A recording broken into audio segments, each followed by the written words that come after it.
Mwami Teresia Ntare alikuwa mwanamke jasiri na wa kipekee katika historia ya Tanzania. Akiwa chifu wa kwanza mwanamke nchini, alizaliwa mnamo mwaka 1922 akiwa binti wa Chifu Ntare wa Helu, eneo la Kasulu, Kigoma. Alipata fursa ya kusoma Ulaya wakati wa enzi za ukoloni, ambapo alihitimu mafunzo ya sheria na baadaye kuwa msaada mkubwa katika harakati za kudai uhuru wa Tanganyika, hasa kwenye mikataba ya kimataifa. Na ili uweze kufahamu vizuri, basi fika katika makumbusho ya Dr. Livingstone uweze kufanya utalii wa kihistoria. Mnamo tarehe 16 Aprili 1947, Teresia Ntare alitawazwa kuwa malkia wa Heru na alitumikia nafasi hiyo hadi tarehe 9 Novemba ya 1962. Katika kipindi chake cha uongozi, alijitokeza kama kiongozi mwenye maono na msimamo thabiti, akiwakilisha jamii ya Waha kwa ufanisi mkubwa. Pia alichaguliwa kuwa mjumbe wa baraza la kutunga sheria la Tanganyika kabla ya uhuru. Teresia Ntare ni mfano wa mwanamke shupavu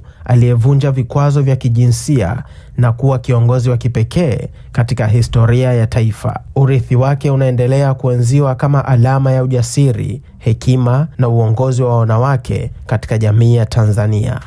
Mimi kwa majina naitwa Kurwa Matias, ni muhifadhi msaidizi wa makumbusho haya ya Dr. David Livingstone. Kwa hiyo hapa mbele yetu kama mnavyoona tuna picha hapa ambayo inaonyesha Queen au Malkia wa Kigoma wa kwanza ambaye alitawala maeneo ya Helo Juu, Kasulu. Alizaliwa mwaka 1922. Alizaliwa katika familia ya kichifu. Babake alikuwa chifu pia ambaye alikuwa anaitwa Mwami Ntale. Sasa katika kuendeleza mila na desturi, utawala au chifu ulikuwa unazunguka kwenye familia moja, na yeye Mwami Ntale alizaa watoto wa kike peke yake. Kwa hiyo hakukuwa na mwanaume. Kwa hiyo ikampasa yeye ndiye alisi utawala huo. Queen Teresia Ntare yeye alitawala mwaka 1947. Alikabidhiwa madaraka ya kuweza kuongoza Helo Juu, na baadaye katika kuongoza utawala wake aliongoza vizuri tu, na baadaye tunaona kwamba chifu alikuwa haolewi, alikuwa naoa. Kwa baadaye sasa alibahatika kuoa, alimuoa George Shinganya wa huko Kalinzi. Aliweza kupata naye watoto ambao baadhi yao bado wapo, na miongoni mwa watoto wake kuna mtoto wake anaitwa Robert na wengine baadhi ambao mpaka sasa hivi bado wapo.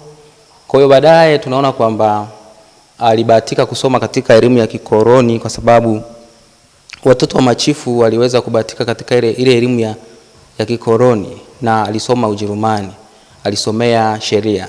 Kwa hiyo katika wanaharakati wa kwanza kabisa ambao walikuwa wanapigania nchi yetu ya Tanganyika, kwa hiyo Teresia Ntare ni miongoni pia mwa wapigania uhuru ambao walikuwa wanapigania uhuru nchi yetu ya Tanganyika. Kwa hiyo huyu ndiye chifu ambaye anaitwa Teresia Ntare. Alifariki mwaka 1999. Kumbe basi Teresia Ntare alizaliwa mwaka mmoja na Mwalimu Julius Kambarage Nyerere, na kufariki pia alifariki mwaka huo kama Mwalimu Julius Kambarage Nyerere. Kwa hiyo ukienda katika upande wa serikali, Teresia Ntare pia alikuwa ni miongoni mwa wanawake ambao waliingia katika baraza la kwanza kabisa la Mwalimu Julius Kambarage Nyerere. Kumbe basi naye alibahatika kuwa waziri katika baraza la kwanza kabisa la Mwalimu Julius Kambarage Nyerere. Nyumba za asili za Kigoma zinazojulikana kama ngondano pia huitwa Ingondano. Ni makazi ya kitamaduni ya kabila la Waha linalopatikana katika mkoa wa Kigoma. Hizi ni nyumba za mviringo zenye paa la nyasi linaloanzia chini hadi kileleni, na mara nyingi hujengwa kwa kutumia vifaa vya asili kama miti, fito, udongo na nyasi. Na ili uweze kufahamu vizuri kuhusu nyumba hizi, basi fika katika makumbusho ya Dr. Livingstone uweze kufanya utalii wa kihistoria. Hapa pia tuna nyumba ya asili, ambayo hii ni nyumba ya asili ya wenyeji wa hapa Kigoma Waha, na ukiangalia nyumba hii imejengwa kwa miti pamoja na majani. Hii inaitwa kwa jina la kiasili inaitwa Ngondano.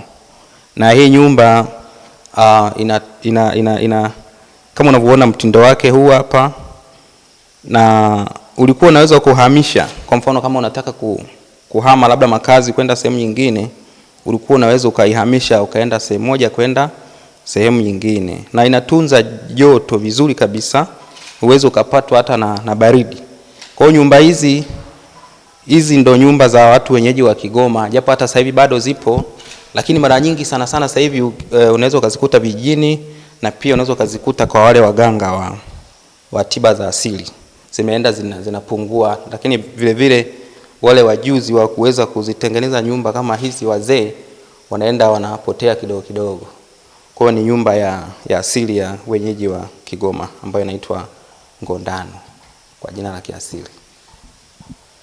Kigoma, mkoa ulio magharibi mwa Tanzania, unajivunia utajiri wa tamaduni na sanaa za asili, hasa kupitia ngoma za asili ambazo ni kiini cha maisha ya jamii nyingi za huko. Miongoni mwa ngoma maarufu ni mdundiko, lama na katembo, ambazo hutumika katika sherehe mbalimbali kama harusi, tohara na maadhimisho ya kijamii. Ngoma za Kigoma sio tu burudani, bali ni njia ya kurithisha historia, mila na mafunzo ya kijamii kutoka kizazi kimoja hadi kingine. Katika ulimwengu wa sasa wa mabadiliko ya kiteknolojia, bado ngoma hizi zinaendelea kuwa nguzo muhimu ya utambulisho wa watu wa Kigoma.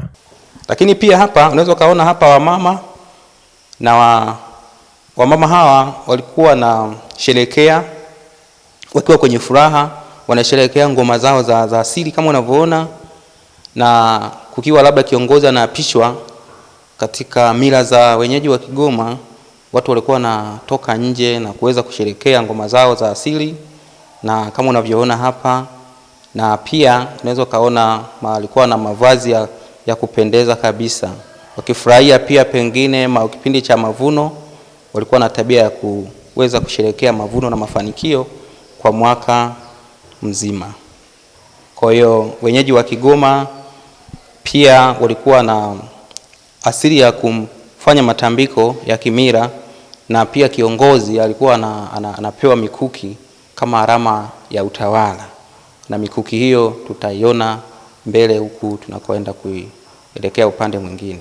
Na hapa tunapata maana halisi ya mikuki ya jadi ya watu wa Kigoma, mikuki yenye kuleta maana kwa kila tukio la asili ambalo watu wa Kigoma huliadhimisha. Mbali na mikuki hiyo, hapa ndani ya makumbusho ya Dr. Livingstone tunaangazia vitu vya asili ya watu wa Kigoma kama vile vikapu na vitu mbalimbali vilivyojaa hadithi inayomwelezea mtu wa Kigoma na asili yake kiujumla. Hii hapa kama unavyoona picha yetu inaonyesha kwamba watu wa Kigoma walikuwa ni wastaarabu sana, na walikuwa wanatoa shukrani kwa muumba wao wakati wa matukio mbalimbali, kwenye misimu ya mavuno, kusimikwa kwa watawala wa kijadi na misiba mbalimbali. Kumbe basi zamani kiongozi alikuwa hapigiwi mizinga kama sasa hivi, labda kiongozi anaapishwa anapigwa mizinga 21. Kiongozi alikuwa anapewa hiyo mikuki ya utawala, na hii picha ambayo mnaiona inaonekana kabisa kwa uzuri, na kuna mikuki kama 4 na kila mkuki ulikuwa na maana yake. Kwa hiyo kiongozi akitoka na mkuki mrefu ulikuwa na maana yake, mkuki wa katikati wa kati, size ya kati una maana yake. Kwa kila mkuki ulikuwa na tukio. Kwa mtu ukiona tu mkuki mrefu au mfupi, unajua leo kuna jambo ambalo litahusiana na kitu fulani. Kwa hiyo alikuwa anaashiria kitu fulani kutokana na mila zao. Na hii picha imepigwa mwaka 1930 ambayo inaonyesha hapa wenyeji wa Kigoma walivyokuwa wastaarabu na kutoa shukrani kwa miumba wao. Lakini pia kuna vitu vingine hapa mbele yetu, naweza mkaviona kwa uzuri kabisa. Tuna kikapu. Hichi kikapu bana kilitumika kwa ajili ya kuwekea mazao shambani. Kumbe basi kuna shughuli mbalimbali za kiuchumi zilikuwa zinaendelea katika mkoa wetu wa Kigoma, na wakiwetoka shamba walikuwa wanaweka labda mbaazi, maharage na mazao mengine, kutoka kuvuna wanaweka mazao yao humu. Lakini pia tuna kikapu kingine hichi hapa ambacho nacho ni cha kihistoria, unaweza ukakiona tu. Na kikapu hichi kilitumika kwa ajili ya kubebea zawadi wakati wa matukio mbalimbali, sherehe mbalimbali za kijadi, walikuwa naweka humu zawadi. Kwa hiyo zawadi ilikuwa nawekwa humu, inakuwa kama special, inakuwa kama siri, mtu hatakiwi kujua kilichomo. Anaweza kaweka mazao. Lakini pia wakienda kwenye shughuli mbalimbali ya kijamii au kwenye sherehe, walikuwa naweza kuweka mazao mbalimbali. Kwa unajua kabisa unaenda kwenye tukio la mtu fulani, kwa unaweza kukuta anaweka mahindi, mchele, ili uweze kuacha akiba katika ule mji. Unajua sasa wametumia labda gharama na nini, kwa kumbe basi walikuwa naweka vitu mbalimbali. Kazi nyingine ya hiki hapa katika mila za na tamaduni za wenyeji wa hapa Kigoma, huwa wanaenda kuingia mji. Kwa mfano kijana akioa labda akioa, kwa hiyo kuna mila kwamba lazima wale wazee wa upande wa mwanamke lazima waje kuingia ule mji. Yaani unawakaribisha ili wawe free. Hata siku nyingine wakija kukutembelea wawe free. Wasiwe na masharti yoyote. Kwa siku yoyote. Kwa kumbe basi walikuwa naweka vitu mbalimbali zawadi wakienda kwenye matukio hayo ya kwenda kuingia mji. Lakini pia kuna kingine vinatofautiana size. Hichi hapa ni kikubwa, lakini pia kuna size nyingine ndogo, nayo hii hapa ya hichi kikapu, ambacho nacho kazi yake ni hiyo hiyo ya kuweza kubebea zawadi wakati wa masherehe mbalimbali na mila mbalimbali, tamaduni za wenyeji wa hapa Kigoma. Lakini pia kuna mkoba mwingine huu hapa, handbag. Huu mkoba ni muhimu sana na ulitumika pia kwa ajili ya kuhifadhi mali, kuhifadhi fedha. Na huu mkoba, hii handbag, ilitumiwa na wanaume. Kwa hiyo mwanamke alikuwa haruhusiwi kutumia. Na ukiona mzee amebeba hichi chombo, hii handbag, ujue labda kuna tukio kubwa sana ambalo linaenda kutokea. Alikuwa anaweza kuweka fedha kwa ajili ya kwenda labda kutoa mahali. Kwa hiyo anaenda kutoa mahali, anaweka fedha zake vizuri, wanasindikizana wazee, wanaenda kutoa mahali. Kwa hiyo ilikuwa anaweza kuhifadhi fedha na anabeba. Kwa hiyo alikuwa anatumia mwanaume, ulikuwa utumii na mwanamke. Ndio. Kigoma pia katika kiuchumi tuna ili hapa shamba la chumvi la Uvinza ambalo lilikuwa ni maarufu sana mwaka 1967. Katika miaka hiyo Uvinza ilikuwa ni maarufu sana katika shamba hili la chumvi ambayo inapatikana Uvinza. Kwa kama unavyoona hapa kuna majaruba ambayo yanapatikana. Kwa jinsi ambavyo walikuwa wanatengeneza ile chumvi, walikuwa naweka maji yanakaa kwenye majaruba kipindi cha kiangazi kuanzia mwezi wa 7, wa 8, wa 9 yanakaa. Kwa baadaye sasa walikuwa wanatoboa pembeni matobo pembeni. Kwa hiyo yakishatoboa pembeni yale matobo, yale maji yote yanamwagika. Kwa hiyo inabaki sasa ile chumvi imeganda. Ilikuwa inaganda, hapo baadaye sasa wanaenda kuichota, wanaenda kuiprocess kiwandani. Au unaweza kaona hapo wana process kwenye vyungu. Ile ilikuwa ni njia za asili. Lakini sasa hivi kwa sababu kuna maendeleo na nini, kuna viwanda, kwa hiyo unakuta wanaenda kuipeleka kiwandani kwenda kuiprocess. Kwa hiyo hii ni chanzo pia cha uchumi katika mkoa wetu wa Kigoma kwa sababu kuna hiyo chumvi. Pia Kigoma ni miongoni mwa miji ambayo imepitiwa na reli ya kati ambayo inatoka Dar es Salaam kuja Kigoma, lakini pia unaweza kutoka Kigoma kwenda Dar es Salaam.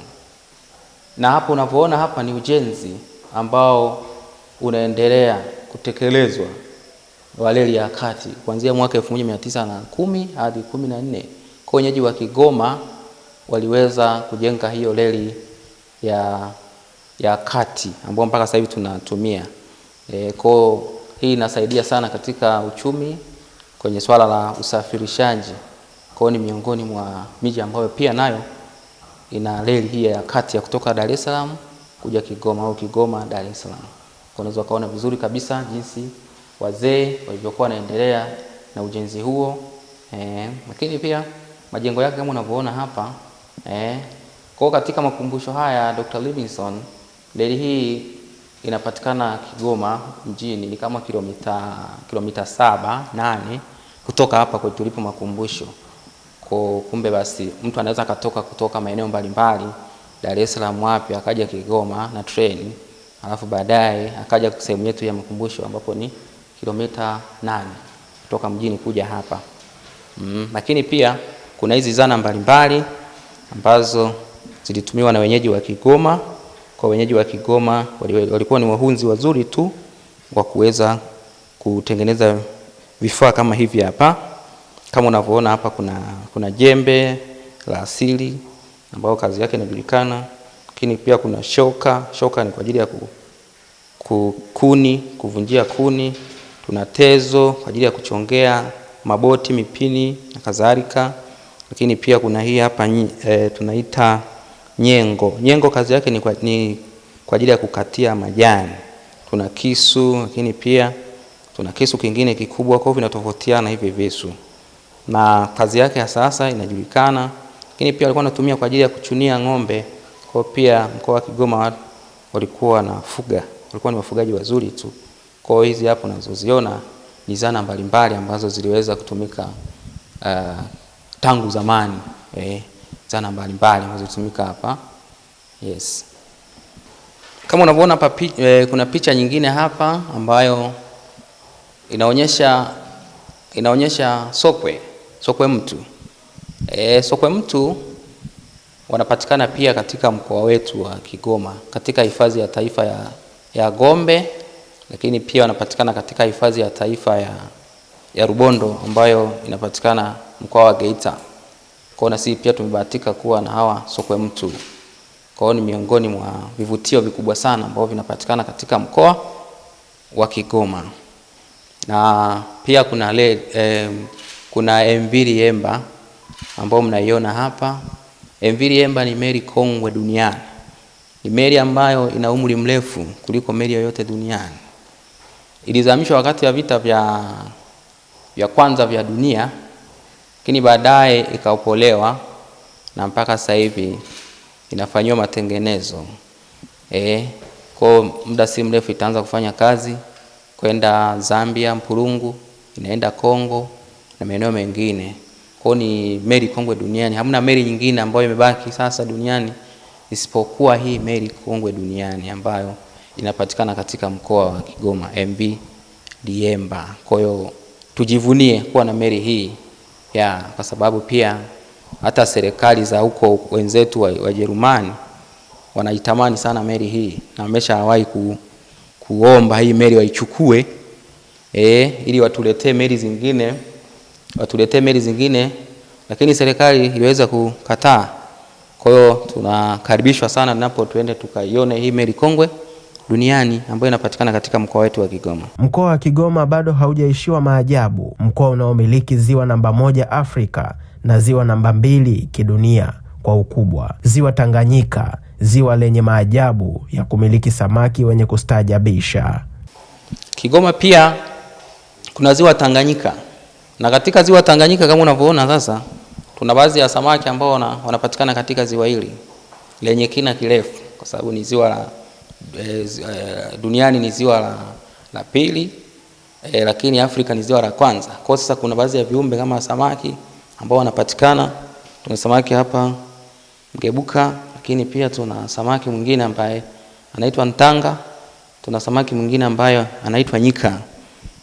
Kwa hawa samaki nyika pia ni samaki ambao walitengeneza jina la ziwa Tanganyika. Kumbe ziwa Tanganyika limetokana na hawa samaki baada ya kuunganisha Tanga Nyika tukapata Tanganyika. Samaki hawa wana sifa mbalimbali. Mtanga huwa anaruka juu, lakini pia nyika anapiga shoti ya umeme. Kwa hiyo sasa ukimshika anakupiga shoti. Lakini pia ngozi yake ukirusha kwenye mazao, yale mazao yananyauka. Kwa hiyo ni samaki ambao alitengeneza jina la Ziwa Tanganyika, na kutokana na umaarufu sasa wa Ziwa Tanganyika ndipo na nchi yetu hii hapa ikaitwa Tanganyika. Tufuatilie kupitia mitandao yetu ya kijamii kama YouTube, Instagram, TikTok na X kwa jina la Panorama Update. Hii ni Panorama TV.